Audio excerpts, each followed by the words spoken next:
जय श्री राम। बहुत बहुत स्वागत करता हूं आप सभी का एक बार फिर से आपके ही अपने YouTube चैनल पर। मैं पंडित आशीष शर्मा लेकर आया हूं तुला राशि के जातकों के लिए आने वाले 3 महीने मई जून जुलाई 2024 कैसे रहेंगे, कैसे होंगे ये 90 दिन आपकी राशि के लिए। यानी आपका स्वास्थ्य इस दौरान कैसा, शिक्षा कैसी, संतान से संबंधित स्थितियाँ, विवाह वैवाहिक संबंध, नौकरी, व्यापार, लाभ, भाग्य, तरक्की, प्रमोशन, ये सब कुछ इन 90 दिनों में कैसा रहेगा, बहुत ही विस्तार से मैं आपको इस वीडियो में समझाऊंगा, बताऊंगा। एक एक वो तारीख बताऊंगा कि जब वो ग्रह परिवर्तन करके आपके जीवन के अंदर ला सकते हैं कुछ बड़ा परिवर्तन। तो आइए शुरुआत करते हैं आज के इस खास कार्यक्रम की, जो कि हमारी राशि के आधार पर होता है कि तुला राशि के जातकों आपके लिए ग्रहों का गोचर आने वाले 90 दिनों में कैसा है। अगर आप चैनल पर पहली बार आए हैं और आपको वीडियो पसंद आता है तो हमारा हौसला बढ़ाने के लिए आप चैनल को सब्सक्राइब करें, बेल आइकन दबाएं, जिससे आगे भी आपको नोटिफिकेशन मिले और आप उन चीज़ों को देख पाएँ।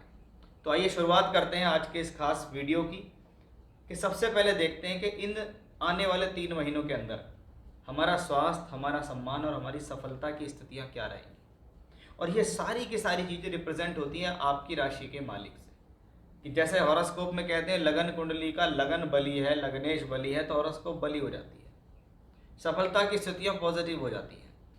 ऐसे ही आपकी राशि का मालिक अगर ब्रह्मांड में बली है तो उस दौरान आप जो काम करते हैं, कुछ भी काम, उसमें सफलता मिलने की स्थितियां रहती हैं। जैसे इनको रिप्रेजेंट करता है शुक्र, और हमने शुक्र ग्रह को देखा कि इस महीने शुक्र 90 दिनों के अंदर सप्तम, अष्टम, नवम और दशम भाव में गोचर करता दिखाई देगा।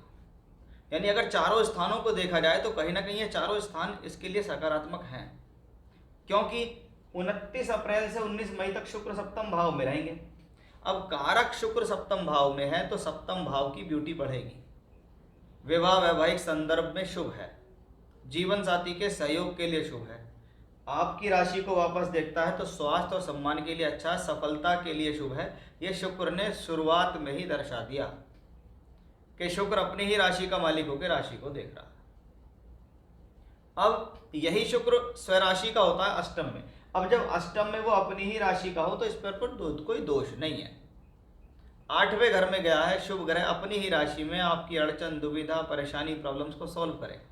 एक शुभ ग्रह होने के नाते, फाइनेंस के कारक होने के नाते शुक्र यहां से बैठ के धन भाव को देखेगा। यानी शुक्र की स्थिति पॉजिटिव है कि 19 मई से 12 जून शुक्र वृषभ में रहेंगे।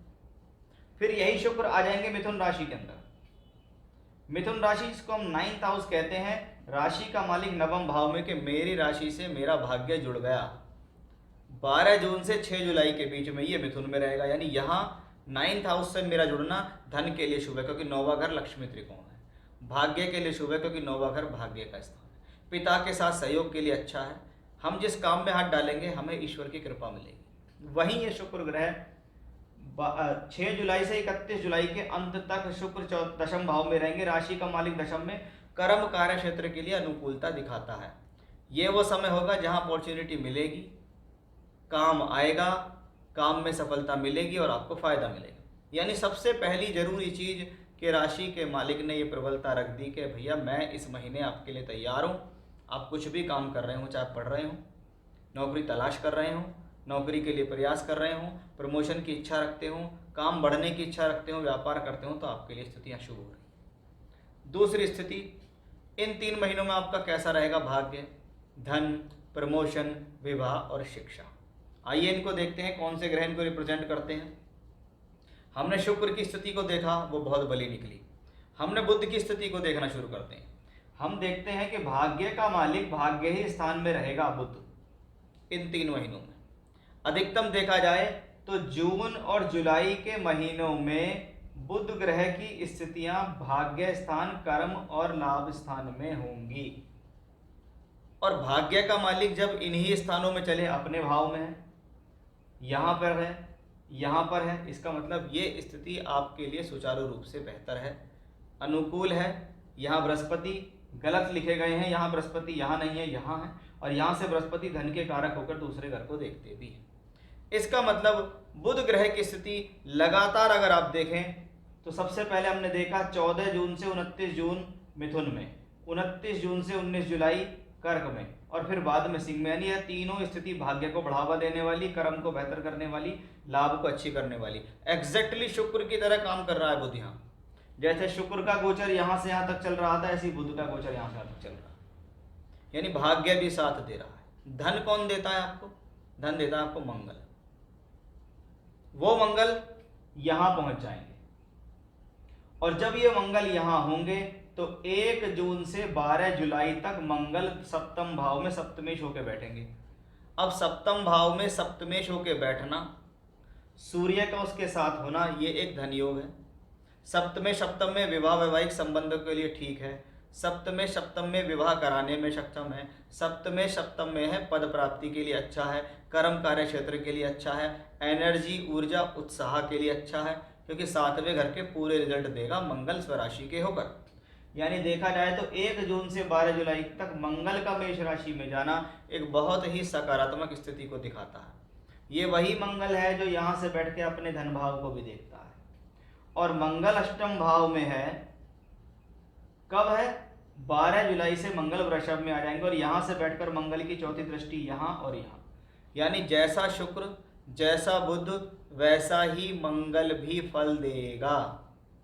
दोनों तरीके से तीनों प्लैनेट्स ने इस स्थिति को दिखा दिया कि हम इन पूरे मोस्टली जून और जुलाई के महीना तो बहुत ही बढ़िया जाएगा आपके लिए।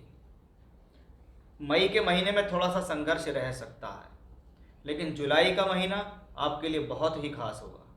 जून का महीना आपके लिए बहुत ही खास होगा, क्योंकि उस महीने शुक्र बुध और मंगल जैसे ग्रहों की स्थितियां आपके लिए बहुत प्रबल होगी। यही स्थिति विवाह वैवाहिक संबंध के लिए अच्छी है।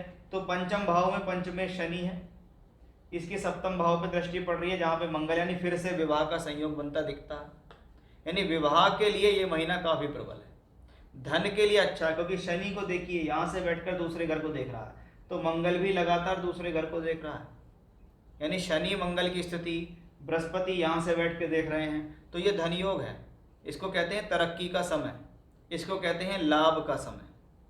यानी मई के महीने से ज़्यादा बेहतर जून का, और जून के महीने से ज़्यादा बेहतर जुलाई का महीना होगा। और ये ग्रह पर्टिकुलर तारीखों पे काम करेंगे कि 1 जून से मंगल का परिवर्तन, ऐसे ही मैंने शुक्र का बताया, ऐसे ही मैंने आपको बुध का बताया, और वो सारी चीज़ें समझ, यानी एक बात आपको समझ में आ गई कि भी आने वाले 3 महीनों के अंदर मई के महीने से शुरुआत हो जाएगी जो आपको दिखनी शुरू हो जाएगी। थोड़ा स्ट्रगल वहाँ बना रहेगा, काम पर पूरा ध्यान लगाना है। फिर जून और जुलाई के महीने में ग्रहों का गठजोड़ आपको बहुत कुछ सकारात्मक देने में सक्षम दिखाई दे रहा है। यानी कुल मिलाकर देखें तो ये जो महीना है आने वाले समय में बहुत ज़्यादा सकारात्मकता है आपके लिए। ग्रहों का गोचर अनुकूल है, ग्रहों की स्थिति आपके बेहतर है, इसलिए अपने काम में पूरी तरीके से ध्यान लगाइए और निश्चित ग्रह आपको लाभ देंगे। जय श्री राम।